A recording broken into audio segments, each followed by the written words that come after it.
Hey, are you ready? All right. How we doing? Yeah, it's Don. The Sarge, the director of fun, and I've got something cool to talk to you about. Something that happened to me in the Army a long time ago. Uh, it was from some training I had as a young adult, as a teenager. And we're going to talk a little bit about that and how it's applied to my life because I think it might affect you too. Hey, stand by. We'll get right to it.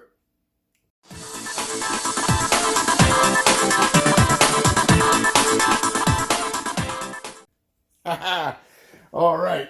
Kind of excited today. Sometimes getting to live memories is a little bit nostalgic, right? Get you a chance to get back in your head and get some of the emotions and feelings going from something that you've done before in life, right? We all have them. And today I want to talk a little bit about something in particular. As a teenager, I loved to go camping. And I loved going backpacking and getting up in the mountains. I belonged to a great scout group, had a great scout master that really worked with us and took us on places. We didn't just sit around, we had a lot of fun. And I learned a lot of skills from lashings and rope work and rope bridges to rappelling and campfires and wilderness survival and, somewhat typical, but I actually enjoyed it. I looked forward to it. I would just take off on the weekends and go out and have fun. I transferred that to later in life, and those skills kind of prepared me for things I didn't expect. I joined the Army, and during basic training, I happened to be a combat engineer. So in my first set of schoolings, a lot of what we did was building obstacles and stuff. So I was used to lashings and bridge work and some of that other stuff. And here I was, a young buck private, right? Fresh into basic training, and I've got a sergeant that is teaching this one particular lashing. Now, I'd like to tell you what it was today, but I don't remember anymore. But back then he was teaching this one type of lashing. I corrected him, and I told him he was doing it wrong. And of course, you all know what happened at that point, right? I proceeded to get yelled at and everything else. Well, the first sergeant came by to see what was going on and asked me, and I told him, sergeant's doing that lashing wrong. It's supposed to be done this way. That's how you do this type of lashing. And first sergeant went back and checked. Turned out I was right. He was wrong. And I won that little battle. I paid for it in a few marches later, but I won that little battle. Well, then I graduated. I went to jump school and became an airborne paratrooper and a combat engineer, and I showed up in the 82nd Airborne Division. And like any good young soldier, I was doing my job, doing everything the best I could. But I really took to trying to learn everything about what I was supposed to do.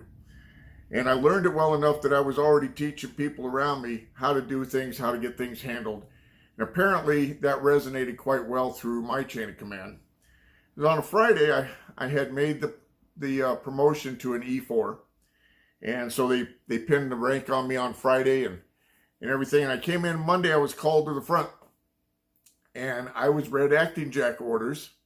And they took my E4 stripes off and put sergeant stripes on me. Well, I was an acting jack sergeant, meaning that I didn't get the pay yet, but I had all the rights, responsibilities, and privileges associated with being a sergeant, and I wore the stripes. And at that point, I took over a section that had more sergeants, more E5s, that had more time as a sergeant in the Army than I had time in the Army altogether, but they worked for me. And I went about doing my job as best I could. That afternoon, we had to go to the range for qualifications and firing, and we got out to company formation, and I was called out by the first sergeant and put in place of marching all the company down to the range, which wasn't a problem. I enjoyed that. So what's this got to do with business? Well, business is the same way. See, a lot of times people get into something because they're trying to make a quick buck. And some of them will. Sometimes you can. You'll just get lucky, right? And you'll get in there and you'll follow it, but you'll make a few dollars here and there. Sometimes you'll even make quite a bit, but it usually doesn't last if that's all you're in it for. That's the only way you go about it. And that's a huge difference, right? Because if you take the time to really learn and gather all the information while you're doing the process, while you're implementing it, because that's how we learn, is by doing. I like to call it jumping into the water with both feet first, right? And then you figure it out as you go. But you're grasping all that information, you're learning, you're asking questions, you find out something and you jump on it. You put it into work just as quick as you can. Excuse me. That makes a difference. Now that may not show up in the results of your business overnight. But at some point in there, it's going to start to set you apart from everybody around you, and you're going to notice it. I've done this before in the Army, as I mentioned. I've done it before in some businesses. I'm doing it again now with a new business that I've gotten started with in a group that just, I actually came back into what I'm doing because of this group, their positivity, their non-toxicity, which is very important to me. But their way that they're going out and working with people and making people first, and the byproduct is, yes, we're making great income, but not at the expense of others, at the benefit of others.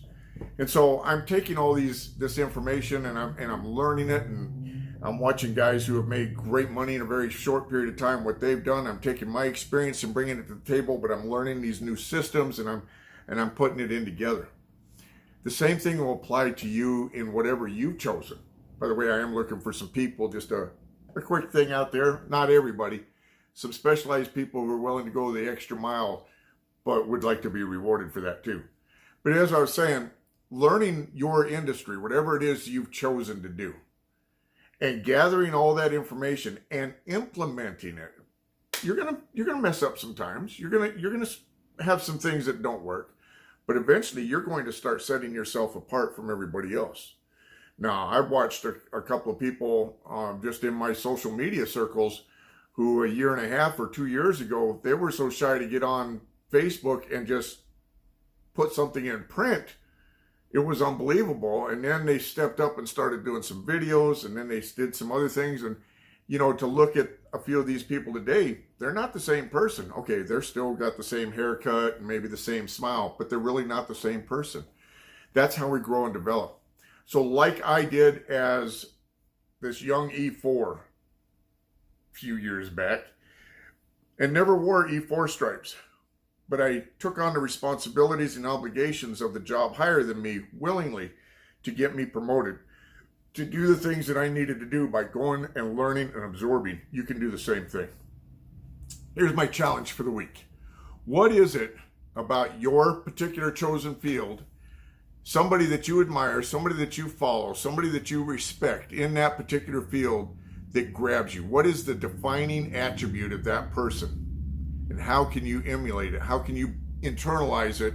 And how can you put that out to others so others see that same aspect in you? Think about it, because it could make a huge difference.